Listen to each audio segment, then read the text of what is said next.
Hi, I'm Globe, and I'm the host of Verbal Tea. The majority of the world receives information with an immediate option to comment and share your thoughts, and we get immediate access to everyone else's initial immediate thoughts. We've all witnessed how this can lead to conflict with strangers, our family, others, and more importantly, ourselves. So many people are wondering, what does it look like if people regularly spent alone time with their thoughts and information before sharing them? On Verbal Tea, you get to see what that looks like. Again, I'm Globe, and this is Verbal Tea.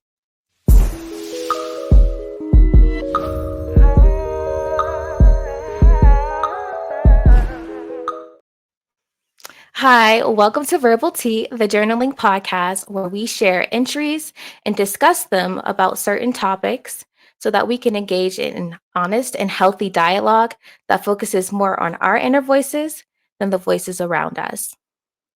Today, in the honor of tax season, we are discussing money and success. And we will be discussing what we love that is for free, what our first memories of money are, as well as how art and money relate or if they don't relate at all. And today I am bringing in one of my favorite influencers and rising stars online. I met her through another podcast. She does it all. She listens, she crochets, she coaches, and she sets your soul on fire in all the best ways possible. Please allow me to introduce Harley Hendrixx. Girl, I was looking around for somebody else. Who is she introducing? Thank you. Oh my goodness. I appreciate you. I thank you. I thank the beautiful soul that brought us to each other. And I am so happy to be here. It is an honor to be not only a part of your show, but the beginning of it. Come through. I appreciate you so much, my love. Of course, I appreciate you too, and I appreciate the beautiful soul that linked us together as well. Um, it was a no-brainer to have you. It is what, the first Saturday of Women's National Month. Yes, come on, Women's History. And this is the perfect spot for you. You belong here. You're going to set the right tone. And so we are just going to get into it. The first thing I want our listeners to know about you is, what is your relationship with journaling? So I am a frequent journaler. The reason being is because, as you said in my intro, I'm a professional listener. So I take in a lot of other people's emotions, a lot of other people's journeys, and a lot of their stories. And because of that, I have to have a place to put my story. It's so funny, and maybe people know because most therapists are the worst, therapy patients, right? I don't really care to be listened to by other people. And so I have a very intimate relationship with journaling of all kinds. I have my little digital journal right here on my phone if I need to quickly do something. I have a written journal that sits in my meditation space where I journal in the morning after I do my morning exercises. And then I do verbal sometimes. If I'm really angry, I will do like notes. Apple Notes has the option of just like dictating. Mm-hmm. Do a dictating type of journal entry just because, like, if I'm really mad and I can't do any typing, I have to get it off of me. But whenever I'm heightened in my emotions, whether good or bad, I'm Mm-hmm. definitely taking to somewhere and writing it. I love that. I love how you said that, whenever you're heightened in your emotions, not just bad, but positive. It is so important to record those positive Yes. emotions as well. Yeah, no, I'm gonna write down a win. I'm gonna write down a win. And honestly, every win that has ever been like excited and shared with social media Mhm. first got like shared in a mirror. Like I do this probably what people consider a weird thing, but it's my thing. I think also just because I have DID, so I want to make sure that I honor my altars. When I have good news, Mhm. I say it in the mirror first, and then Okay. write it, and then I tell it. I call my mom or whoever is the first point of contact, and then I tell the internet. But the first entity that I interact with any news, good, bad, or otherwise, is myself. I look in the mirror and I speak whatever it is, good or bad, that's going on in my life. I love that. So you take a victory tour. I Yeah, love it. I yeah. love it. And that's so important. And that's why I wanted you on here, because anytime you speak, you can tell that you're someone who spent some alone time with your thoughts, because everything you say, I don't want to say it's calculated, but it's thought out. It's balanced. Everything you say always has balance, and that only comes with reflecting Yes, and ma'am. not just instantly hopping on a thought. Yeah, I don't think I have rarely ever spoken a thought that, as the water makers say, hasn't been at least 2 times distilled. Mm, I don't like to speak without knowing. mhm. I don't like to speak without being sure of. And so, if I don't know something about something, or if I don't care about it, you will not hear me speak on it. And you will hear me be very transparent about I don't know. But when I do know, I'm not going to shut up about it because I know that I know that I know. Right? I say I'm a professional lurker. People think I know a lot because I only speak on what I do know. Mhm. What I don't know, I am just absorbing information and cross-referencing and learning about it. You will not hear me ramble about something that I don't know. Mhm. Same. All right. So you have a real relationship with journaling, and anyone who follows her, you will see what the benefits of it is in live time daily. Um, Well, my next question is for you is, have you ever explored these prompts that we wrote about this week? Have you ever explored them before?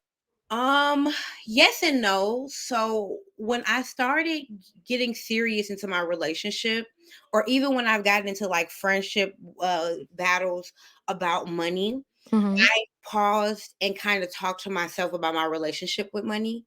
mm, Really, it was in the reflection from losing my college best friend. So mm, when I was in college, I was best friends with one of the most amazing women in this world, and our friendship lasted for 10 years until actually a month before I lost my sister.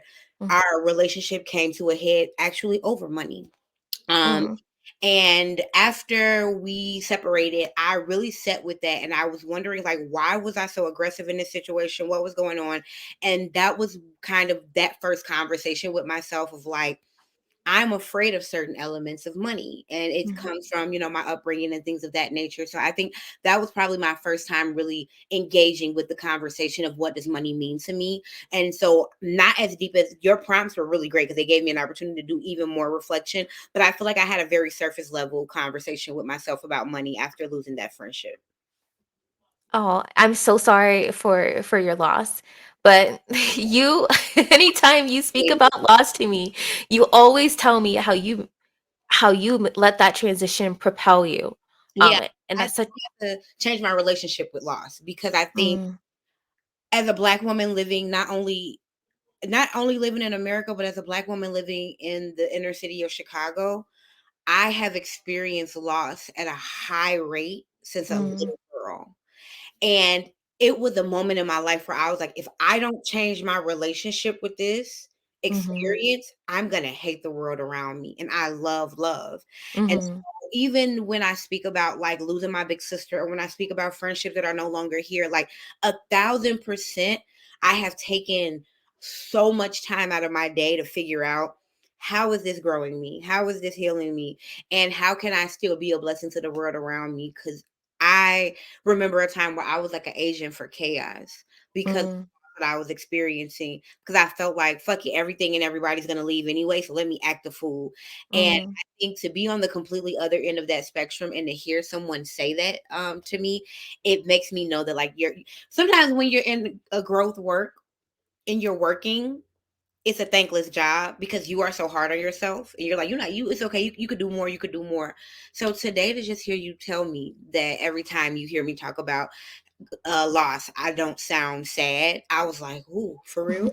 Because I'm still beating myself up about some things that I've grown away from as it pertains to my relationship with loss. Wow. Well, I just admire you because anytime you've spoken about it, it's not that you're not sad.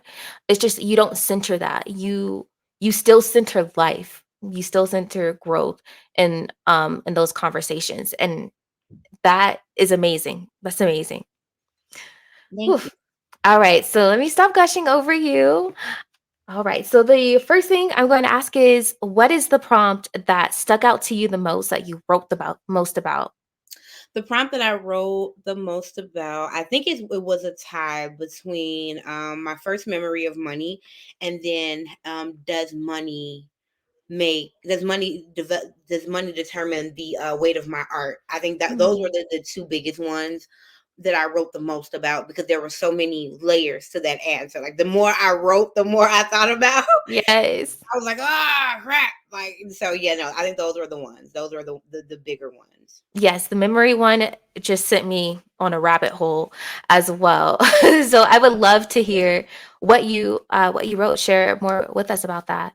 Absolutely. So I'm gonna paraphrase because I'm a paraphraser. But my first memory of money was, first of all, learning that I grew up in poverty. Had no idea, because my mother was so amazing. And not only was she so amazing, I was the youngest of the family, and a lot of things Mm, were hidden from me.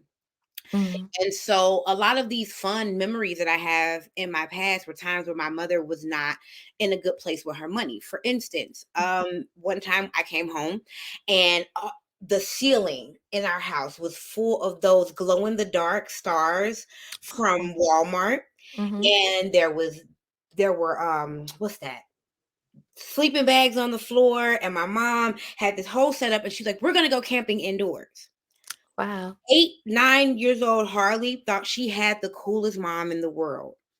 18, 20-year-old Harley later found out that our Mm, lights were off. And my mother mm, did not want me to know that our lights were off. So my mother staged this whole let's camp for the weekend, because she was about to get them back on the next, I think it's like Monday. She was mhm, getting them back on. But it was this whole indoor camping, let's have fun. I think my mom is actually the reason that I'm the fairy that I am today, because mhm, a lot of my life was imaginary. Like, I joke and laugh and say, like, I'm a professional imaginary mhm, friend, but my mom, she did not fully understand the world outside of our door. mm, But inside of that house, like, shout out to Brandy and Cinderella, like, in my own little corner, in my own little chair, inside that house, I was everything. I was the princess, I was the mhm, dragon, I was the castle if I wanted to be. And my mother affirmed it. And so she kind of create while it was an amazing experience for a child, right? So that gave me a beautiful childhood. It also created rose colored glasses for the young mm, that grew up. And so once I kind of got through life and figured out, that I had to get more realistic about, like, money and life and things of that nature, it got a little bit more real. But my very first memory of, like, money for real was, like, finding out that I was raised in poverty. I think that mm, was like a overarching for that's why this was such a big right for me, because it was like, then I thought about when I was also that same age, and my mom used to give me a lot of candy. I was the baby. And mhm, wasn't the person who cared to waste things, and I knew that I was going to get some more candy. So I was an entrepreneur even then. Because my mom would give me way too much candy, and I'm not about to get this candy away for free. So now, right. so now I'm selling candy at the school. And then later on in life, my mom gives me the CD burner, and this is back when you had to, get on LimeWire. The kids Mm. showing my age. Back in my day, Remember that. I remember that. a whole lot of music, like good reputable people know. But I used to make the mixtapes. I made some of my friends their very first Chris Brown album. Like, I have been an entrepreneur my whole life, and I didn't understand that my mother, as a hairstylist that worked in our living room, Mhm, modeling entrepreneurship for me. But because we were not in the day and age that we are today, where that is elevated and that is recognized as a real source of income, I was ashamed of my mother. I, mm, I was ashamed of the fact that my mom didn't get up and go to work like everybody else's mom. I didn't understand that. I'm like, my mom doesn't get up and go to work. I go to school and I leave her working. And when I come back, she's still working. And I didn't understand that she was an entrepreneur. And she was actually a smart entrepreneur, because mhm, you're not paying no booth rent. You just paying your rent, and you doing what you need to do. She even practiced nepotism right in our face. She trained both of my older sisters to braid hair. Them three women used to sit in my house every morning. I would wake up, my mom and my two sisters in the living room with two people waiting out, and I was able to clean up hair for them for money. So from a very early age, there we had an amazing relationship with money, but ignorance and mhm, propaganda and what people want you to think about yourself made me think that I did not live as beautiful of a life as I lived. But now, as a 32-year-old entrepreneur, I find myself going back to some of the things that I learned from my mother in those years where I was probably the most ashamed to call myself her daughter. And every time I think about it, I apologize to her. I let her know my truth, and I let her Mhm. know where I came from and where I am today, so she can understand, number one, just the evolution of the way that I see her, and then two, just so she can get the affirmation that I didn't give her as a little girl. That I love it. So it came full circle. It's so, and I've learned that when I was writing as well. My first relationship with money was um, Tooth Fairy. My my father accidentally gave me a $5 bill for losing my first tooth. So what's the tooth fairy rate? We didn't do that. My mom, because my mom, I've never had the tooth. I don't even know why. I got to talk to her about that. She owe me some money. Anyway, So I don't even know what we the didn't have it, but what's the going rate? And you're a parent now. What do you? so I gave my daughter $5 for a tooth because I think that is appropriate now. Okay, My husband thinks we should give her more next time. So the rate is debatable, but okay. n 1999, just age myself. 1999, $5 was a lot. That was the world because I could buy my favorite snacks Mhm. for $1. I could get my little 25-cent Debbie cake, the little 25-cent hubby, the Huggies, you know what I'm talking about, with the Yeah. tin lids, and then everything was 25 cents. If I wanted to be special, I could get 50 cents for my honey bun, and then Mom. get the soda and the chips, but it was all $1. So $1 was sufficient. Yeah. Um, and that's how I learned the cost of money. I always knew how much everything costs. And that's what it sent me down the rabbit hole of realizing is since I was a child, I have always known the dollar amount, and I always round up to the nearest five for Okay. everything. And Yes, you always got a little bit more. I like that. yes, I round up to the nearest five for everything. And my strongest memories are really knowing how much it costs and church. Church Mhm. has so much to do with, still to this day, my relationship with money.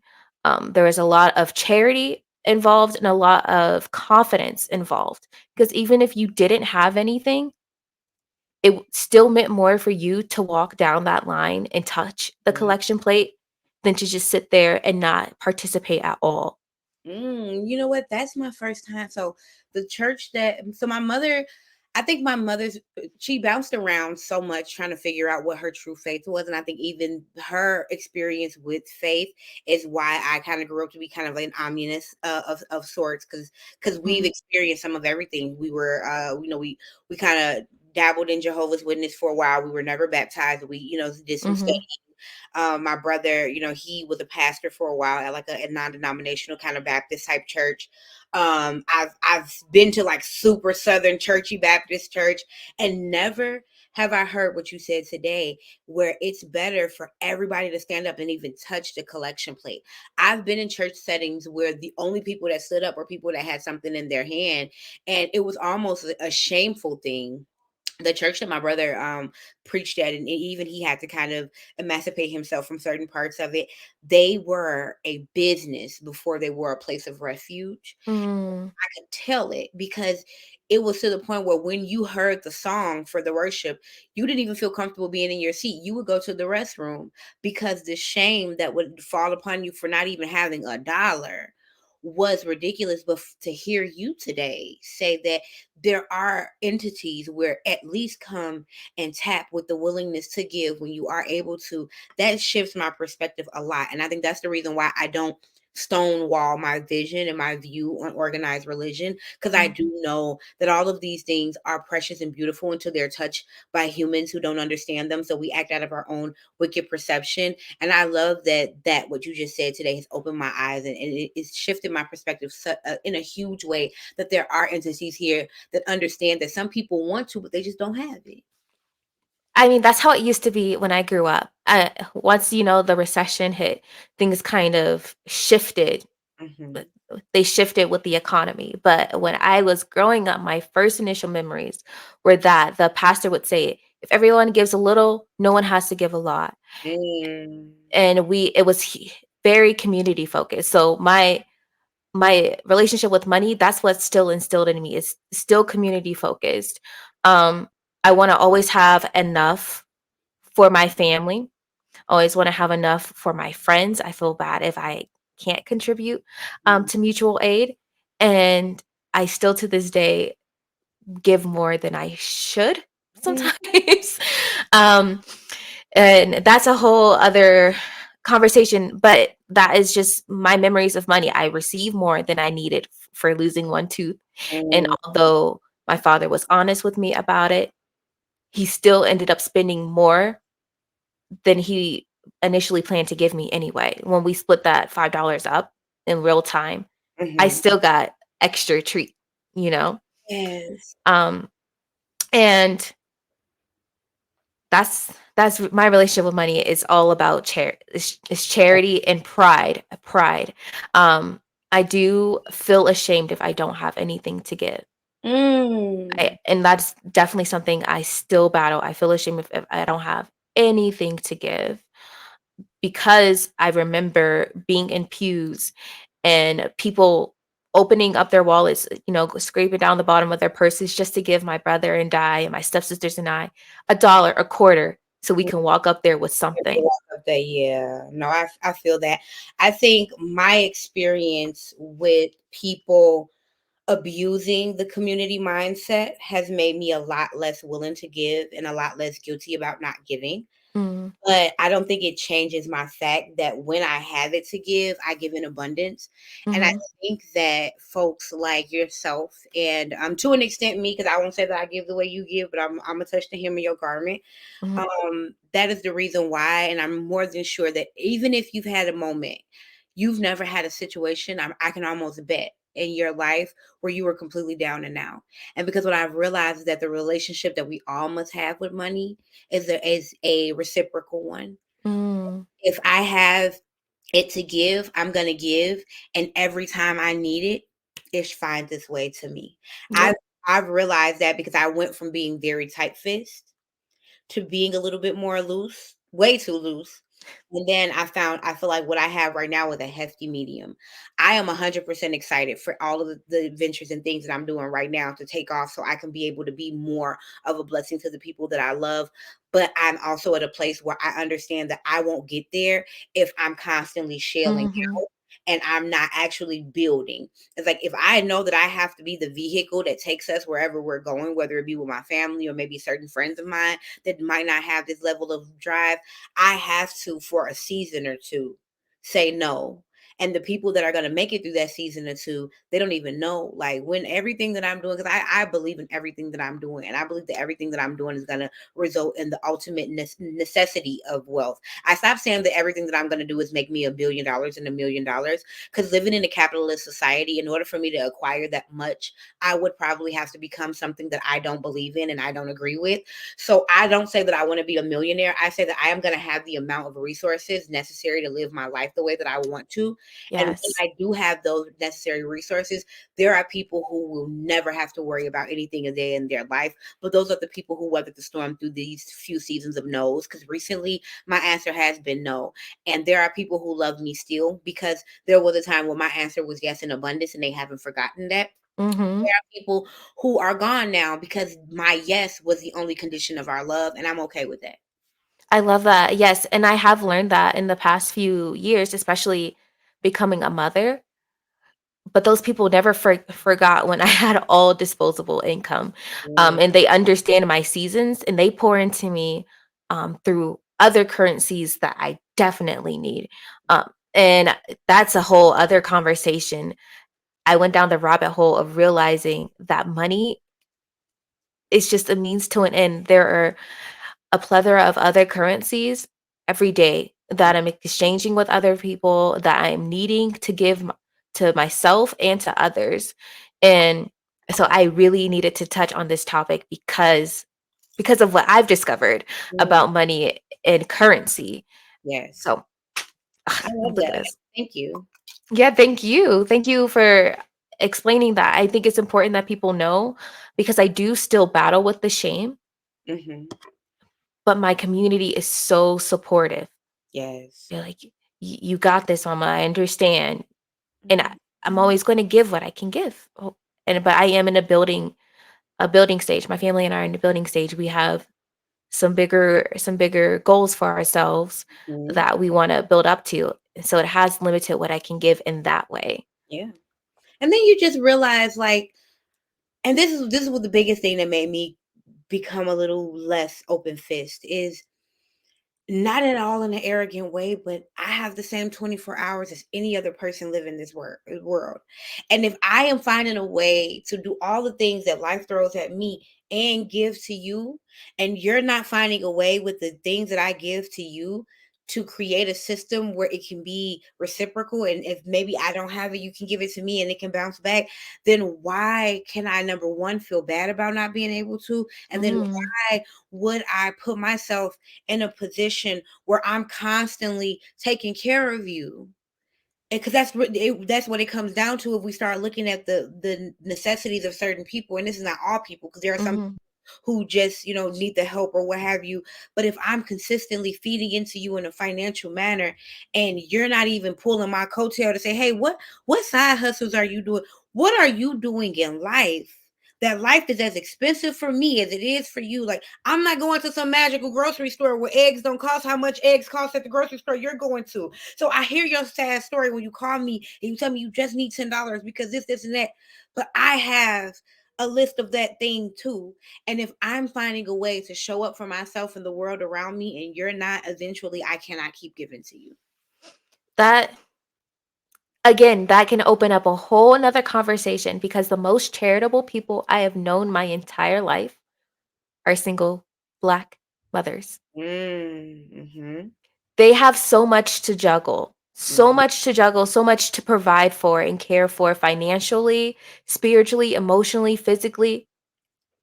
However, they are always pouring out. And so Yeah, you do have to assess, how can I better utilize those same 24 hours that they have? absolutely. If we want people to start taking their capes off, we've got to provide some win for ourselves. Absolutely. I agree. And like you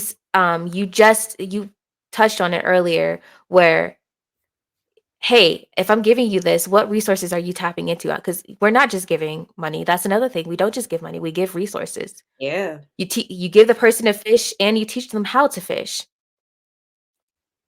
and you teach them how to fish. um, and give them the skills and the tools to do so. But if they're not using the bait, they're not using anything, and they're just coming back with an open plate at a certain point. Yeah, you just gotta, like, I tell people, I had a friend, she was joking, but I think she was serious. She was like, can you make me something for free? Talking about for crochet. Mhm. I'll be honest, last year, because I was just so excited about it and I hate clutter, I would finish something and just be like, call somebody, hey, it's on its way to your house. Because I didn't want it in my home.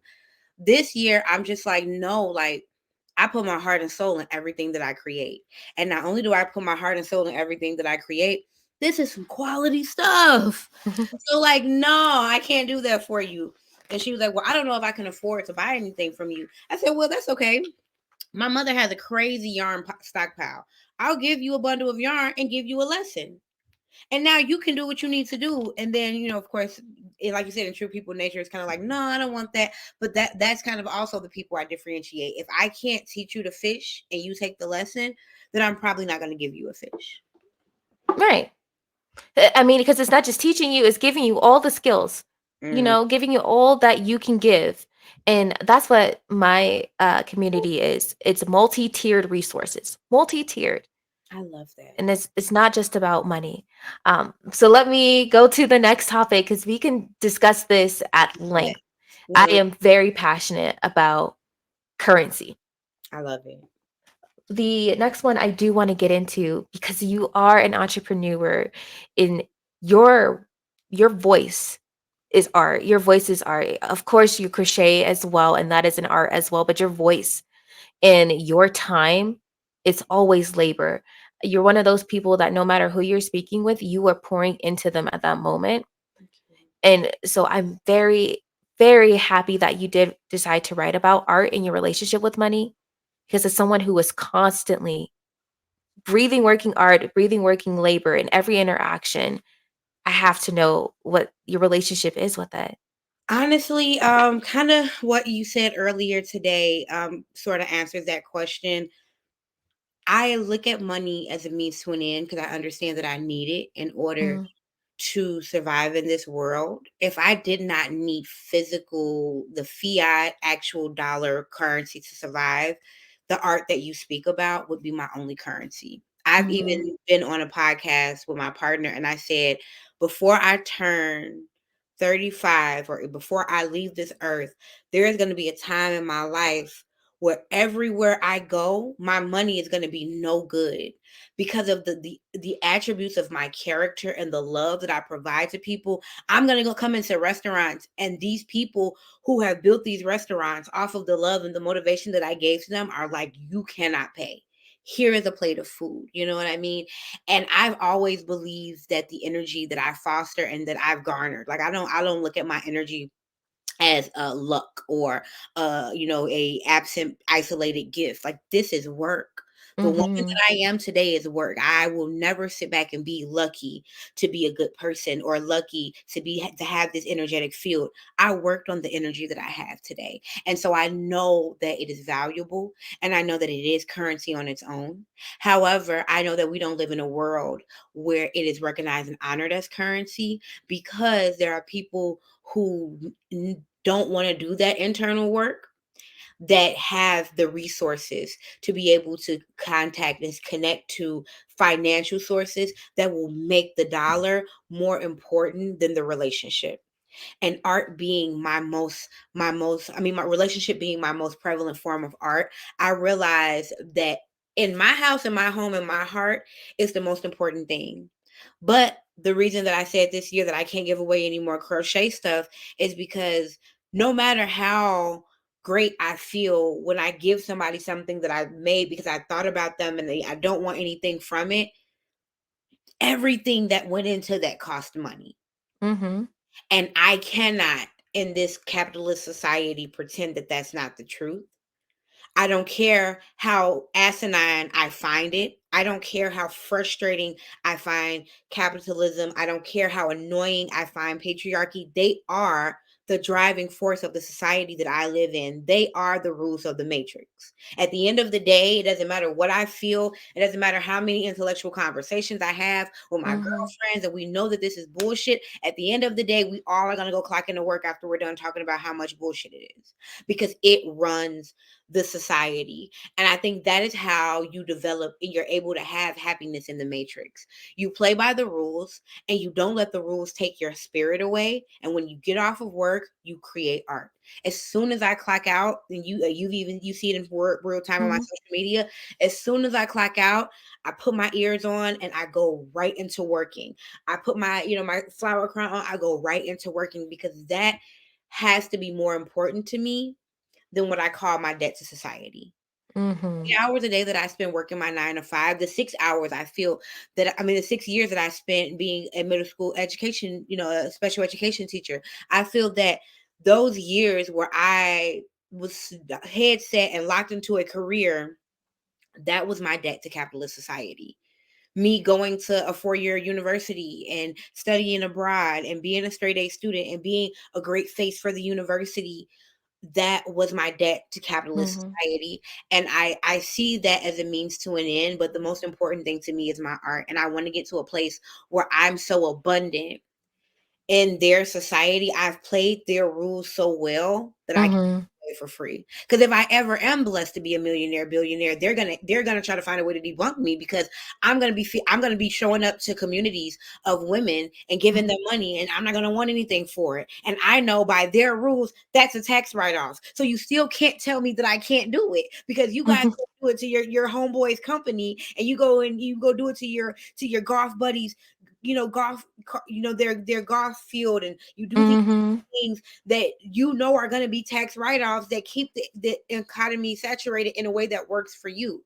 Well, I've taken time to learn your rules, and now I'm going to play your game and I'm going to win your game, but I'm not going to circulate the money the way you want me to, because that was why you created the game, right? You created the game so you can circulate money the way you want to. Great. Now I'm going to show creators how to do the same. Yes, exactly. I love that. The truth is, we all have an involuntary relationship with money. It Hmm. is not a voluntary relationship, and we can't judge people for their relationship. And that is why I am spending these next few weeks discussing it so that people can know that while we all have a relationship with it and we're forced to, we can dictate the terms on how we navigate that relationship. We can create our own boundaries and our own plan on how we operate our relationship with money. Yes, ma'am. And that's really where I am. I want to first walk the steps on my own so it makes sense to me. And then I want to be able to give it to as many people in my network as I can. Exactly. So this just provokes another question for me. How do you feel about finance coaches? You know what? I think coaches of all kind. I think maybe because I'm a life coach and people are always like, "What do you do?" I think coaches of all kind are very important. I think we underestimate um, the foundation of a lot of people's character. A Mm, lot of people were not raised in environments that make them feel secure in even their own decision making from day to day. And if there is a person who needs a coach for finances, I coach people through living everyday life. There mhm, are people who I have conversations with that they're like, I was at work today and I had to call out an hour early and I'm feeling a lot of shame about it. And I sit and talk to them for hours saying, it's okay. I want you to be present in a moment and understand that you need it yourself. And this is a person who can logically tell me I was sick. I needed to leave work early. I didn't want to get anybody else sick. They can write down the facts, but there is still something inside of their head that is telling them that they are not right and they are mhm. unwell for it. And so, if I am necessary as a person to coach a person through doubting themselves with day-to-day decisions, and I absolutely believe that a financial coach is necessary when restructuring your relationship with money, especially for people of color in this country. I absolutely wholeheartedly agree. I've learned so much. I haven't had an official finance coach, but just people I know that share knowledge and resources with me. I've learned so much to be, I don't want to say in abundance, but honestly, yes. I have the privilege of telling my daughter, "No, we are not rich, but we have enough for what we want and Mhm, need." We do. We do. Of mhm, course, there are bigger things that we want that we're working up to, but having the knowledge and the foresight to mhm. even plan for that is wealth to me. I love that. I love that. So I know a lot of people, a lot of artists. I love artists. I love them. I'm a magnet for them, and I know a lot of artists always want the hype. So many want the Grammys and the Oscars and to be recognized. How do you feel about validation in art? Um, it's so funny because I am such a validating person. I think a lot of people would think that I love being doted on. I'm a Leo sun, so most people think it, right? It feels so weird to hear. I'm getting better with it. I love self-validation. I think I've fallen so deep in love with self-validation that the world validation is almost like, oh, where did that come from? But Mhm, I think it's so necessary to validate all forms of art because people we live in a world where people will hate you just for the sake of hating something. mhm, And so I think it is so necessary not only to validate art, but to validate artists. And so I have stopped refusing validation and compliments because there was a time in my life where I was like, no, it's okay. Like I'm working hard. I'm not there yet. I tried to do a lot of pushing away from that validation of my art and things of that nature, and I realized that that is not only not healthy for me, it is it's not healthy for the world around me, and it's not good for the person who probably was nervous as hell to come talk to my crazy tail anyways, to come and say, I love what you're doing, and for me to only like swat it away. I think that there are a lot of people living in this world who are very upset about the lack thereof validation that they're getting or lack thereof support that they're getting, but they don't take enough time to reflect on their relationship with support. When people do give you support, you are kind of mean to those people because of the lack thereof. And as a result of that, a lot of us have stopped getting validation in our art because you don't know if you're going to get somebody that's going to say thank you or you're going to get somebody to say, I know. And so Mhm. I'm hoping that we get more free about validating art. And I hope artists, artists, I want to speak to you specifically. I know that you're still working. I know that you're on the grind. I know that what you're accomplishing right now doesn't even amount to what your dreams are, but take the wins. Take the kudos. Take the validation. Don't swat it away. Don't swat it away as a form of self-motivation. You can motivate yourself in other ways. On those hard days, you're going to need that compliment. So take it, Mhm. put it in your back pocket. You deserve it. I love that. When it comes to art, I'm a poet, and now somehow I'm a dancer, and and now I'm speaking. But all of my art, I've choreographed dances for myself. I've written poems, written essays, written monologues and freestyle novels, all for myself because Mhm. I was taught to make money and that art doesn't really make it. Mhm. However, what I'm finding is when I share my art, it sounds so cliche. It feels better than money. It feels like something different. And it just pushes me into other paths that somehow do profit in all facets. It's And I just need people to realize, thank and recognize those small local people who are recognizing you because that is how you propel to reach a standard of life that you probably haven't carved out for yourself, but that's the standard that your soul wants and affirms. Yes, I tell people there is a SpongeBob moment for all things in life. The SpongeBob moment for right now is if you saw that episode where he was in a match with, I think it was he was in a match with Mermaid Man, and Mhm, Mermaid Man made like 1,000 freaking burgers. And SpongeBob made this one perfectly crafted Krabby Patty, and he like tucked the burger in with the cheese, and he was so cute. mhm, And he won not because he was able to rival the machine, right? Even we think about movies like Good Burger, we think about movies like Barbershop. mhm. This message is always there. We are never going to be able to rival the machine. That's why I'm grateful that there is no machine that can create crochet handmade goods. If you see somebody with something crocheted, it happened with someone's hands, with human hands. And I fear for the day that they find a machine that can do that. But even when it comes to dancing, even when it comes to working, whatever you do, we will never be able to beat the machine, but the machine will never be able to be a beating heart. Follow your passion. Follow the thing that makes your heart beat because there is always success on the end of that. So I love that you said that. It's so true. I am learning as a late bloomer. I am a late bloomer. I have never really stepped into my creative passions because of how I was raised to make money. But now that I am, I I'm getting so much more. I'm getting all of these other things that I felt I lacked Mm, just because I'm stepping out and showing myself me, not just my writing skills or my skills with math and data analysis, but me. yes. And I'm feeling so much more fulfilled and even receiving profit Mhm. from that, receiving networking. And I try to tell the creatives in my world, definitely don't discount the people who support you. Yes. The people who support you right now, who look you in the face and support you right now. Yep. And I think that sometimes and that's why we have to I love that even though a lot of people get angry at like the age of podcasting, I love that podcasting is opening up our eyes to having more conversations.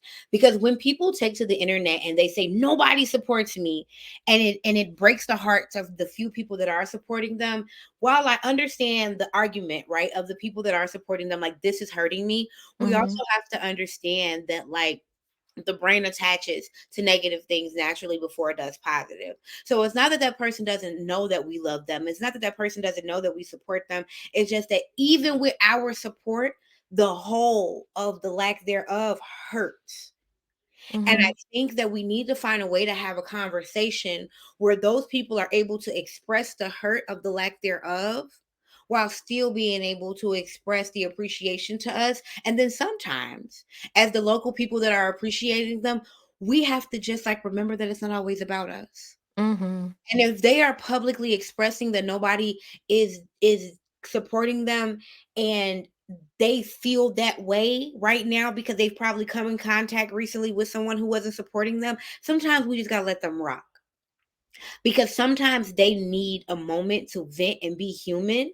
Mhm. It's not that they're trying to discredit us. It's not that they have to, because nobody deserves to give us a disclaimer every time they speak about their isolated situation in their life. And that brings me to my question of, do we help people because we really want to help them, or do we help people because we want to be acknowledged for helping them?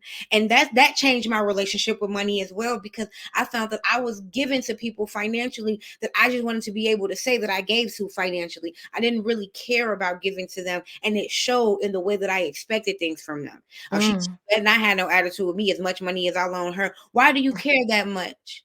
If you care that much, stop giving her money, because she has a right to get money from you today and become a different person tomorrow and not want to speak to you. And that is not something that you get to hold over her head for the rest of your life. And so I had to change that relationship that I had with money and check myself and stop using money as a tool to discredit people and what they're not doing, because people come to us in their most vulnerable moments when they come to ask us for money or resources Mhm. or things Mhm. like that. And if you are giving it to them, but you also giving them a lecture and you're talking down to them, bro, they might as well have to just stuck it out and been broke and figured it out the next time. Like, it is so abusive to think that you can hold something over a person's head just because you have financial capital over them. It really perverts relationships. And I want us to get to a place where money doesn't pervert our relationships, where we are giving our labor, our time, our money and resources to people because we really want to pour into someone. Mm-hmm. And that I made a quote about that. People are burnt out on being nice because it's coming from a place, a self-serving place. It's Yep. not coming from wanting to actually pour into someone. There's so many people I've given to that I don't speak to anymore Mm-hmm. at all. I don't know how they're doing. Mm-hmm. And it's not that I don't care, like I don't care about them. But I just I, don't know. I don't know and I'm at peace. I know that at that moment they came to me and I did what I was called to do. Yep. And And they that. don't owe me anything. I don't look like, "Oh, this person I gave this person this and they went and did this to me." No, everything happens as it's supposed to. Yep. And I know I'm being authentic. So because I'm being authentic, I can't have any regrets. I can't have any remorse. There may be some lessons, Mm-hmm. but no animosity. I don't have any animosity. Same. Everyone was operating as they were meant to. Same. I even said that about my situation. I was like, everybody was trying to survive. And this was the way that both of us tried to survive. And our tactics for survival resulted in a disconnect. And that's okay. I am still praying for the greater good of every person I've ever disconnected from, whether it was over money or a situation that derived from money. Because at the end of the day, everybody is just trying to survive. And I don't give money that kind of power. I just Yeah. don't. Yep. And we are coming up on the end of time, but I do want to slip one question in because I know you're partnered and you are loved. Thank Um, you. Yes. how does collaborating financially in a relationship with money, how what is your philosophy on it? Um, my philosophy on it is probably a very unpopular one, but I am also not yet legally married, so it might change. But right now, my philosophy on it is we take care of the home unit, but then we also handle our financial situations on our own. My partner is a father, and I am Mm, not a biological parent. And so our finances look differently separately. And I don't get to tell him how to do that because I don't know his experience. And And in the same vein though, because I know it's like it's just a given. If he's responsible for him and two other people and I'm only responsible for me, then it comes out as me maybe having access to more funds on a day-to-day basis because nobody else is begging for it from me. I have to remind myself that I am not obligated, because of the love that I have for him, to put myself in any crazy financial situations to accommodate for the things that just happen when it comes to raising children. But Mhm. also because of that, and because I do love him, and because we don't want to just be like, that's your business, that's not my business, I have found that I will gladly and willingly take on more of the joint relationship with money, or the joint situation, because I know that his individual situation has a little bit more restrictions than mine. My Mhm. individual situation is more so my mother, my family, people, my friends. These people are not obligations to me whatsoever, so I can always say no to them. Mhm. Has two lives that he created. He can't always say no to them. And when Right. he needs to not be able to provide to the collective, to be able to provide to those children, I am always 100% for that. And because he's created two homes with women that are not me, but they are still going to be a part of his life for the rest of his life. And one of those women is not in a relationship. A lot of the finances that come into his life because of her being a single woman, being Mhm. the primary parent of his child, I'm going to always be on board for him helping out that household, because at the end of the day, that is still a household that he created. Like we want to talk about broken families, we want to talk about these things, but like, he has a home. No, Mhm. not his home. I understand that. And people are always like, don't say that, Harley. That's your man. That's your house. I get that. I know where I'm at. I know Mhm. who I am. I've been doing this for a very long time, but that is still a part of his family. Every milestone that he celebrates with his creation, no matter if I'm standing right there next to him, nobody will have a tighter connection with him watching that boy walk across the stage but her. They created that life together. And so she's going to be a part of his life, and she's going to be a part of his financial relationship with money. I don't want her to be a part of my relationship with money, but I'm Mhm. not going to make the relationship that he has with her and his money hard for him. So Mhm. I will take on, what's going on in the house, but for the most part, I like to keep it separate. Even when I dated people that didn't have children, I'm big on just like, don't mess up the home unit, but do what you want to do with your money. I'm gonna do what I want to do with my money, because number one, I'm very stubborn and I don't like people to tell me what to do. And so I don't like to tell other people what to do. And you guys had that conversation and it works. And I love how I asked you about money and you started talking about relationship.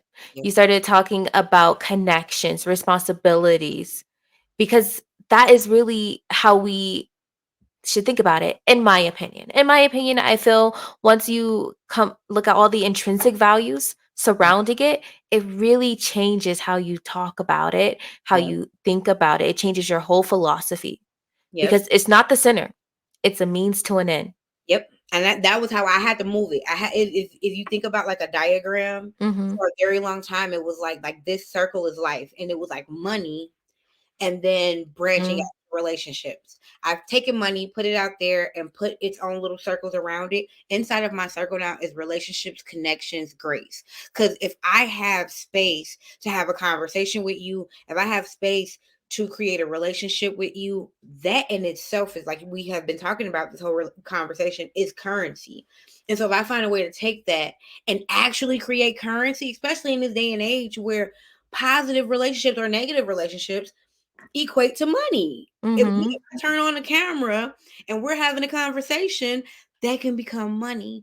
And so I want us to realize that there has been a shift, and the shift can create a lot less stress for us and can allow us Mhm. to do things one thing at a time. Because I think that's another thing, is money makes you want to do it all at once. Yep. Can't do it all at once.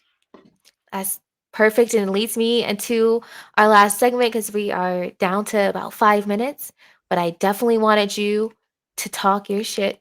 So Period. Thank you. let's introduce our next segment, something to sip on.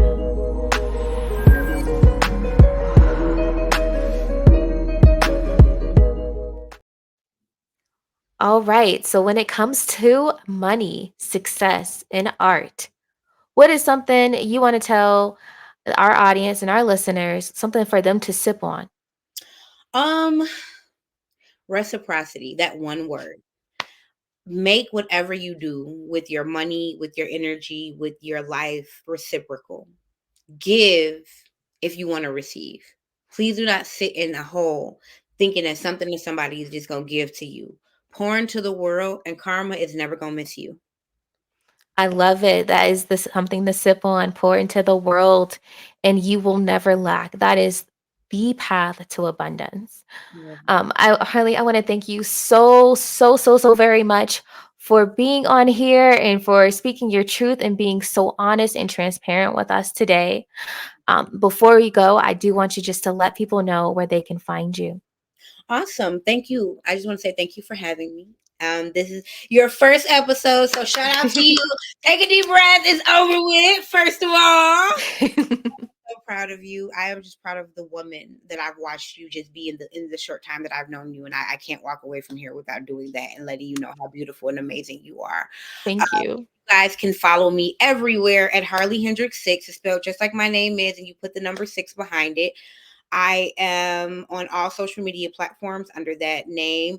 My crochet company is called Ganelle's Crafts, named after my beautiful big sister, who I live in honor of every single day. And so I thank you, Ganelle, for your influence on my life, and I thank you on the way that you have brought me and my family closer together. Losing her has made us, man, something different. And so if you want to purchase something handmade from my family to yours, you can definitely follow us at Instagram on Ganelle's Crafts.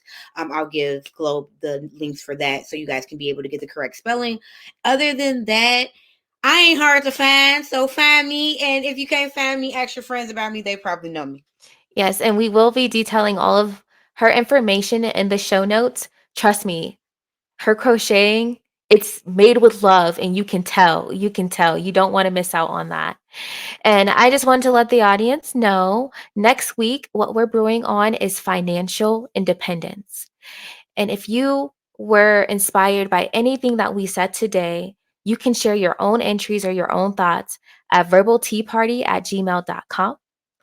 Also, you can follow and keep up with us at Verbal Tea on Instagram, Verbal Tea Time on Instagram, YouTube, and TikTok.